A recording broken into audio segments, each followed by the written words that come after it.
Halo Sobat AdSense, salam pintar. Berjumpa lagi bersama Kak Majid, tutor geografi adsense.id. Di video kali ini, kita akan membahas materi mengenai dinamika atmosfer.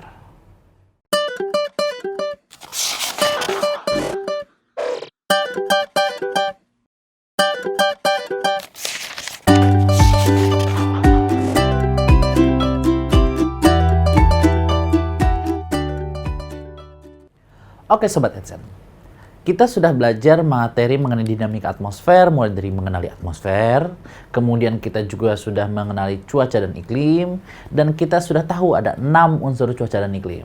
Ya, sudah kita pelajari unsur cuaca iklim yang pertama tentang temperatur udara, unsur yang kedua kelembapan udara, yang ketiga tekanan udara, dan kita masuk ke yang keempat, yakni angin.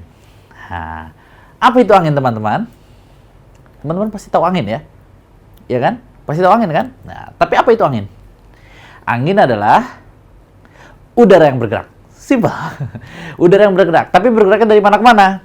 Bukan dari kipas angin ke kita, tapi dari tempat bertekanan udara tinggi ke tempat bertekanan udara rendah ya. Jadi angin itu hubungannya dengan tekanan udara.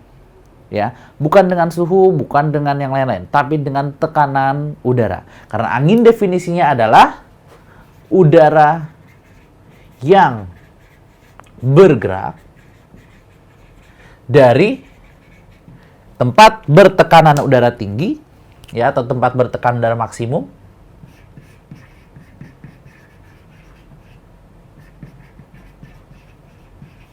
ke tempat yang tekanannya lebih rendah. Ya, itu yang kita sebut sebagai angin. Ya, udara yang bergerak. Dari mana ke mana? Dari tempat bertekanan tinggi ke tempat bertekanan rendah. Nah, kenapa sih angin bisa bergerak-gerak? Nah, mari kita pelajari. Baik teman-teman, apa saja sebenarnya faktor-faktor yang mempengaruhi pergerakan dari angin? Ya, ada 3 faktor utama yang mempengaruhi pergerakan angin. Kita perhatikan ada 3, gradien tekanan, gaya Coriolis, dan friksi udara. Kita perhatikan dulu yang pertama, gradien tekanan. Apa itu gradien tekanan? Ya, kan tadi kita sudah mendefinisikan bahwa angin adalah udara yang bergerak dari mana ke mana? Dari tempat bertekanan udara tinggi ke tempat bertekanan udara rendah. Maka yang menjadi faktor penentunya adalah tekanan udara. Nah, sekarang kita gradien tekanan itu apa sih gradien? Gradien itu kan kalau di matematika kan ada gradien itu kan biasanya kemiringan ya. Nah, sekarang kita lihat gradien itu apa? Gradien itu adalah perbandingan atau selisih antara tempat yang bertekanan udara tinggi dengan tempat yang bertekanan udara rendah. Nah, apa katanya kalau gradien tekanan pengaruhnya terhadap angin? Ya, semakin besar gradien tekanan,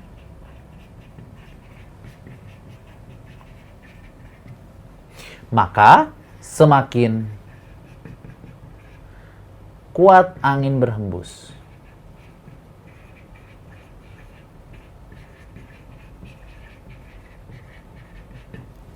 Ya.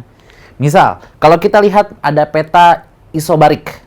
Apa peta isobarik? Peta yang menggambarkan tempat-tempat dengan tekanan udara yang sama, ya.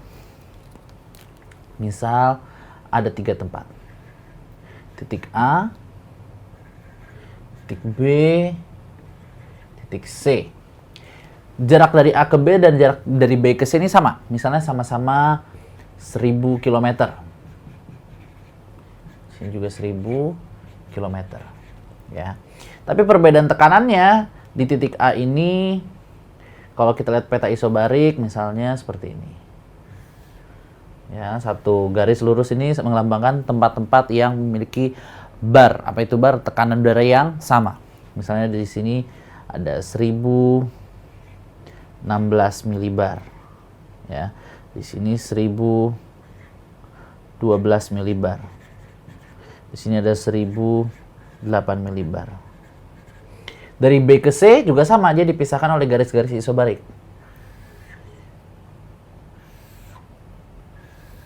Ya. Tapi kita perhatikan. Di sini 1004 milibar, di sini 1000 milibar, Di sini 996 milibar. Di 992 milibar. Oke, pertanyaan yang pertama. Dari mana ke mana anginnya berhembus? Titik A ke C ya. Hembusan anginnya dari sini ke sini ya, hembusannya. Ingat, angin bertiup dari tempat bertekanan udara tinggi ke tempat bertekanan udara rendah ya. Di sini yang tekanannya rendah kan? Di sini 1016 milibar, di sini 992 milibar. Kemudian yang kedua, katanya gradien tekanan, semakin besar gradien tekanan, semakin kuat angin berhembus. Ya, kita perhatikan. Jarak dari A ke B dan jarak dari B ke C ini sama. Ya. Tapi dari A ke B selisihnya berapa milibar? Hanya 8 milibar. Sementara dari B ke C selisihnya berapa milibar? 1008 dikurang 992? 16 milibar. Mana yang lebih besar perbedaan tekanannya? Dari B ke C, ya nggak? Artinya, angin yang berhembus dari tempat A, tempat B ke tempat C, ya, yang berhembus dari sini ke sini, lebih kuat, lebih kencang hembusannya dibandingkan dari A ke B. Itulah dia pengaruh dari gradien tekanan terhadap pergerakan angin. Semakin besar gradien tekanan, semakin besar perbedaan tekanan antara satu tempat ke tempat yang lainnya, maka semakin kuat angin yang berhembus. Dengan catatan, jaraknya harus sama. Ya. Nah, itulah dia pengaruh dari gradien tekanan. Baik teman-teman, sekarang kita lanjut ke faktor yang kedua, yakni gaya Coriolis. Apa sih gaya Coriolis? Nah, gaya Coriolis itu adalah gaya yang bekerja di bumi sebagai akibat dari bumi yang berotasi. Ya, bumi berotasi. Nah, ini sudah kakak gambarkan lingkaran, ya, anggap saja ini bumi. Ya, bumi berotasi pada porosnya. Ya, arah rotasinya seperti ini. Nah, kalau kita melemparkan barang dari tempat yang diam ke tempat yang diam, ya, misalkan ada dua orang nih ya, saya melemparkan barang, set. Kalau saya diam, barangnya akan tetap bergerak lurus, ya nggak? Tapi kalau misalkan saya naik komedi putar, ya, yang diputar-putar itu, kemudian ada teman saya nungguin saya ngelempar barang. Saya ngelemparnya ketika komedi putarnya diputar. Ketika dilempar, maka barang yang saya lempar itu tidak akan lurus, dia akan sedikit berbelok. Kemana arah belokannya? Nah, gaya Coriolis menemukannya ya. Si Coriolis ini melihat bahwa ini kan bumi nih ya. Misalnya ini bumi, kita bagi antara belahan bumi utara dengan belahan bumi selatan.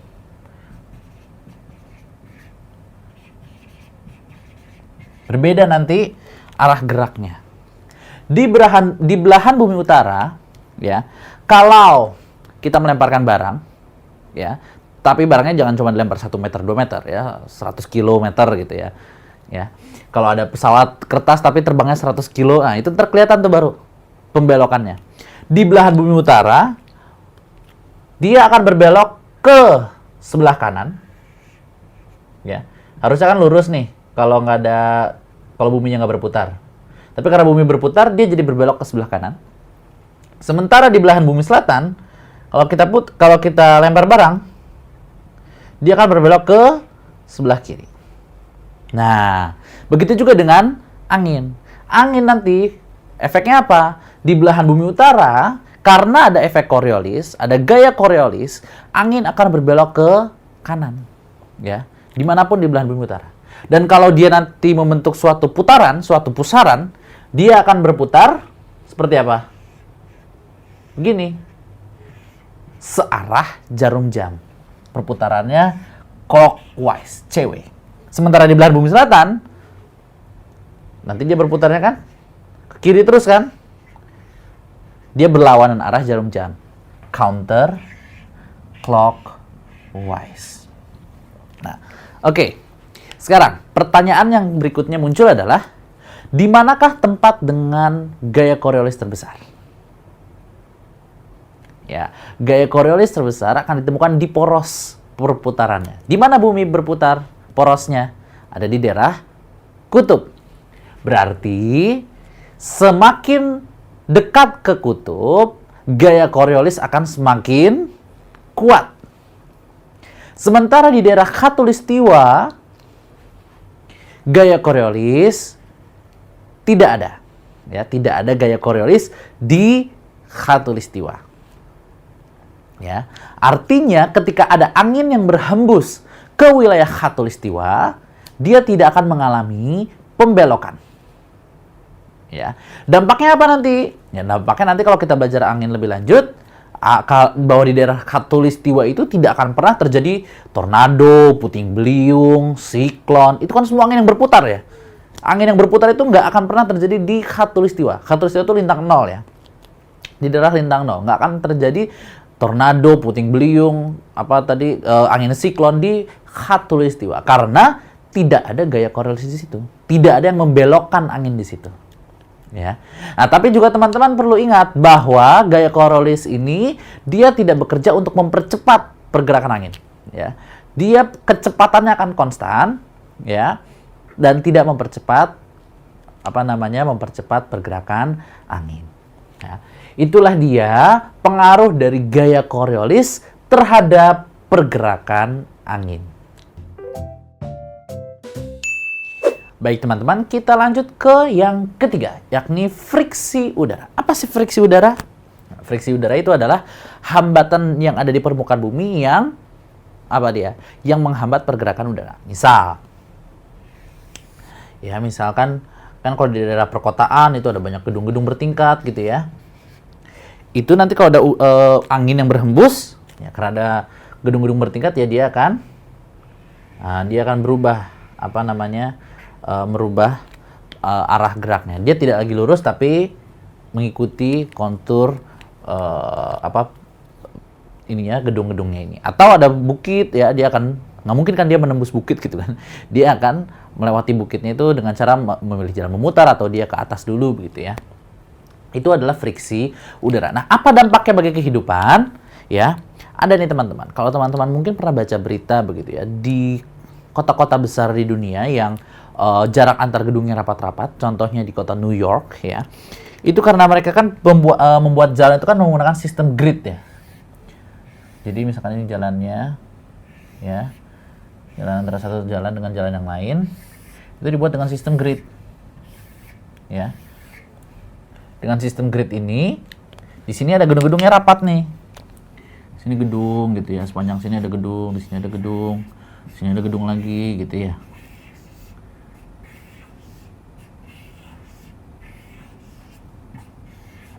Ya.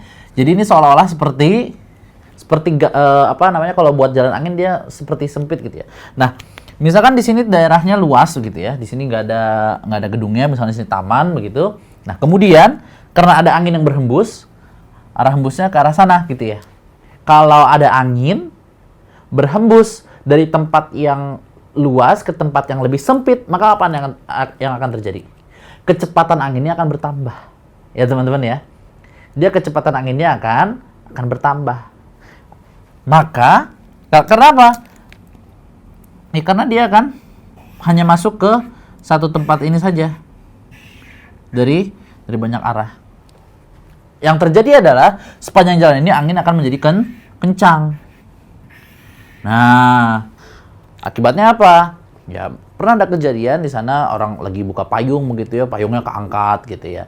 Kenapa ya? Karena itu tadi ada friksi udara, ya. Karena ada udara itu masuk ke celah yang lebih sempit dibandingkan yang sebelumnya, maka dia akan bertambah kecepatannya. Itulah pengaruh dari friksi udara terhadap pergerakan angin. Baik teman-teman, sekarang kita masuk ke sirkulasi udara global atau ya sirkulasi angin secara global. Ya, sirkulasi udara itu kan ya pergerakan angin secara global. Nah, pergerakan udara yang secara global itu kita sebut sebagai angin secara global. Dalam skala global, kita perhatikan ya. Ini bumi dalam pembagian 30 derajat ya, 0, 30, 60, 90 derajat lintang utara dan lintang selatan. Oke, di bumi akan ada daerah yang menjadi pusat tekanan udara tinggi dan pusat tekanan udara rendah. Secara umum, daerah khatulistiwa karena dia mendapatkan suhu yang tinggi sepanjang tahun, dia akan menjadi pusat tekanan udara rendah. Ya, kita bisa katakan di sini L. Low ya, pusat tekanan udara rendah. Daerah kutub, karena dia tidak mendapatkan sinar matahari sepanjang tahun, dia dingin sepanjang tahun, dia menjadi pusat tekanan udara tinggi. High. Kutub utara dan kutub selatan. Ya. Kemudian terjadi pola selang-seling di lintang 30, menjadi pusat tekanan udara tinggi. Baik di lintang utara maupun di lintang selatan. Dan kemudian di lintang 60 terdapat pusat tekanan udara rendah lagi. Baik di lintang utara maupun di lintang selatan. Oke. Nah, sekarang kita tentukan pergerakan anginnya.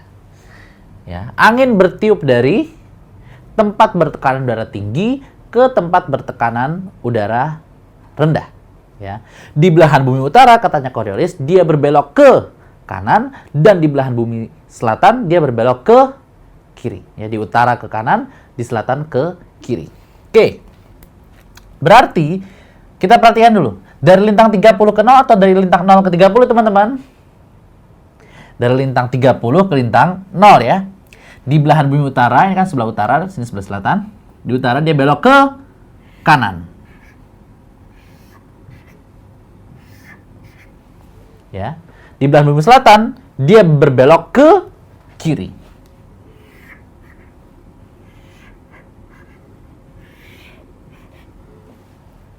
Ya. Belok ke kanan di utara, ini ke kanan ya, karena dari arahnya dari utara ke selatan, jadi dia ke kanan seperti ini. Di belahan bumi selatan dia belok ke kiri. Artinya nanti angin yang berada di sepanjang garis khatulistiwa pada keadaan normal, dengan asumsi tidak ada hambatan, tidak ada friksi, tidak ada gunung, tidak ada segala macam, itu dia akan bergerak secara konstan dari timur ke barat. Oke. Nah sekarang kita lihat dari lintang 30 ke lintang 60 atau lintang 60 ke lintang 30. Dari lintang 30 ke lintang 60 ya. Ingat, angin bertiup dari tempat bertekanan udara tinggi ke tempat bertekanan udara rendah. Di belahan bumi utara belok ke kanan. Di belahan bumi selatan belok ke kiri.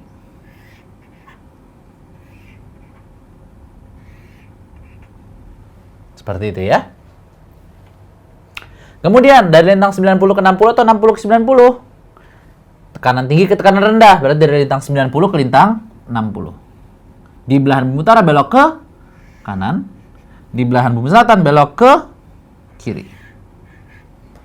Nah, inilah dia pola pergerakan angin secara global.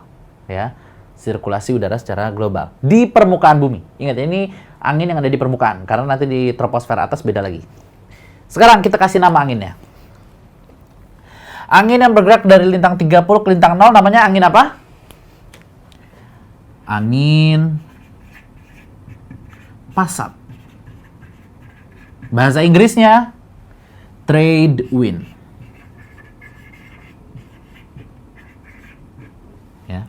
Kemudian dari lintang 30 ke lintang 60, angin apa namanya? Angin dinamakan dari tempat dia berasal. Ini dari barat ke arah timur, ya nggak? Berarti disebut sebagai angin baratan. Bahasa Inggrisnya westerlies. Ya. Kemudian dari lintang 90 ke lintang 60, dari timur ke barat ya, berarti angin timuran.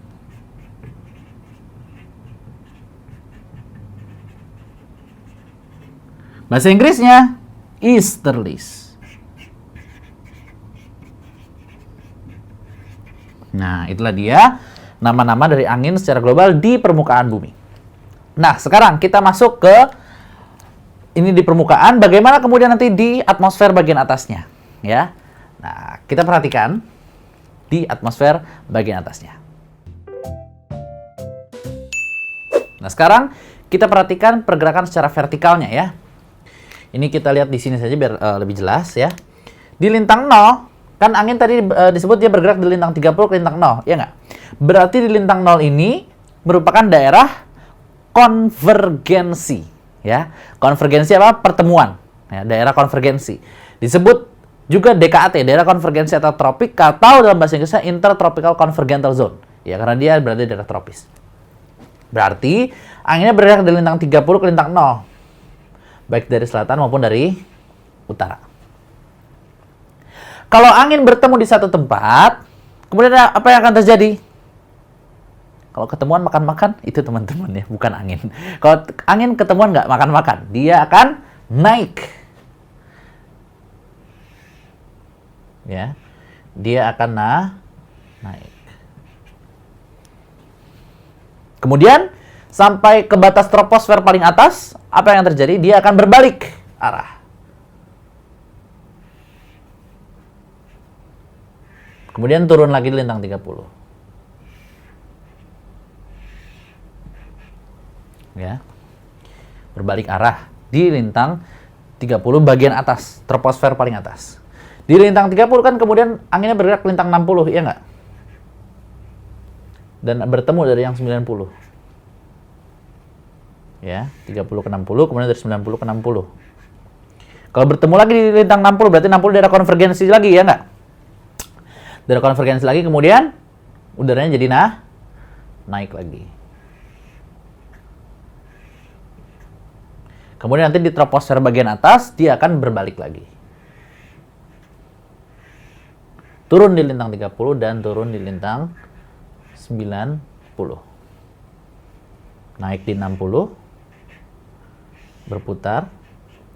Turun di 30. Ya. Naik. Kemudian dia berbalik arah. Turun di lintang 90. Nah, berarti di lintang 0 dan lintang 60 merupakan daerah konvergensi, dan di lintang 30 merupakan daerah divergensi karena saling menjauh di permukaan buminya. Nah, ketika udara naik, apa yang akan terjadi? Akan terjadi yang namanya pembentukan awan. Nah, nanti kita akan bahas di tentang awan gitu ya, teman-teman ya. Makanya nanti kita lihat polanya di lintang 0 dan lintang 60 merupakan daerah yang banyak hujan, sementara di lintang 30 karena daerah divergen dia banyak gurun, kering ya. Oke. Sekarang kita kasih nama. Nah, mereka punya nama masing-masing ini. Ini kan bentuknya seperti sel ya. Sel udara ya, bukan sel makhluk hidup, tapi ini sel udara. Sel udara apa ini namanya? Yang 0 ke 30 disebut sel Hadley sesuai dengan penemunya. Ya, yang 30 ke 60 namanya sel Ferrel. Yang dari 60 ke 90 disebut sel polar atau kutub. Yang di wilayah lintang utara juga sama.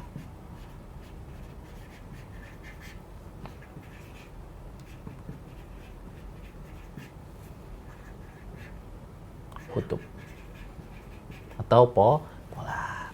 Nah, sekarang teman-teman perhatikan, ada daerah yang menjadi konvergensi dan divergensi di wilayah permukaan buminya. Sementara di lapisan atasnya juga sama, ada yang divergensi, ada yang konvergensi. Ya, kita perhatikan nih teman-teman. Nanti yang di bagian atasnya, di lapisan atmosfer bagian troposfer paling atas juga membentuk angin.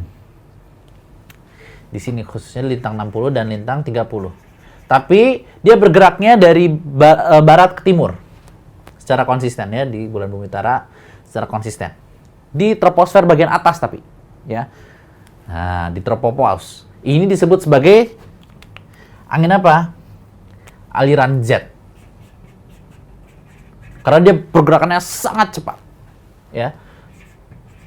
Atau bahasa Inggrisnya jet stream. Di belahan bumi selatan juga sama. Ya. Terdapat aliran jet atau jet stream. Inilah pola aliran udara secara vertikal. Jadi teman-teman bisa perhatikan ya, ini yang kita pelajari tadi yang secara horizontal, itu maksudnya yang berada di atas permukaan bumi. Tapi angin dia tidak hanya bekerja di atas permukaan bumi. Dia secara global, nanti dia akan membuat sel udara seperti ini. Untuk menjamin apa? Untuk menjamin yang namanya kesetimbangan dalam energi secara global. Kenapa sih ada kesetimbangan energi secara global? Ingat lagi ya teman-teman, ya ada hukum kekekalan energi bahwa energi itu jumlahnya selalu tetap. Dia tidak dapat diciptakan, tidak dapat dimusnahkan, dia hanya berubah wujud atau berubah bentuk, atau dia bisa berpindah dari satu tempat ke tempat yang lainnya. Nah, ini juga seperti itu. Ya, ini perpindahan. Nanti kan angin itu nggak cuma angin aja yang berpindah, panasnya juga ikutan pindah ya teman-teman ya. Nanti perpindahan itu akan membentuk sel-sel seperti ini. Dia akan memindahkan panas dari daerah yang surplus panasnya, surplus energi panas di daerah khatulistiwa, ke daerah yang defisit energi panas di daerah kutub. Ya, sehingga bumi tetap terjaga suhunya, nggak ekstrim dingin dan ekstrim panas di satu tempat. Ya. Pola pergerakan seperti ini juga kita kenal sebagai pola pergerakan panas secara konveksi ya, karena dia pergerakan secara berputar dengan fluidanya juga ikut bergerak ya. Penghantarnya juga ikutan bergerak. Penghantarnya apa? Udara. Udara yang bergerak kita sebut sebagai angin. Itulah dia hubungannya antara, kita kemarin sudah belajar di video sebelumnya sudah belajar tentang apa? Temperatur. Sekarang kita masuk ke bab angin, itu ada hubungan dan saling keterkaitan. Nah, begitu teman-teman. Baik teman-teman, sampai di sini dulu pembahasan kita terhadap dinamika atmosfer. Sampai jumpa lagi bersama Kak Majid di video geografi yang lainnya. Salam pintar. Sekian Sobat Edson untuk video pembelajaran hari ini. Sampai ketemu lagi di video belajar berikutnya. Jangan lupa aktifkan notifikasi untuk video terbaru kami ya. Sobat Edson juga bisa mengunjungi edson.id dan temukan ribuan video pembelajaran. Sampai jumpa Sobat Edson, salam pintar!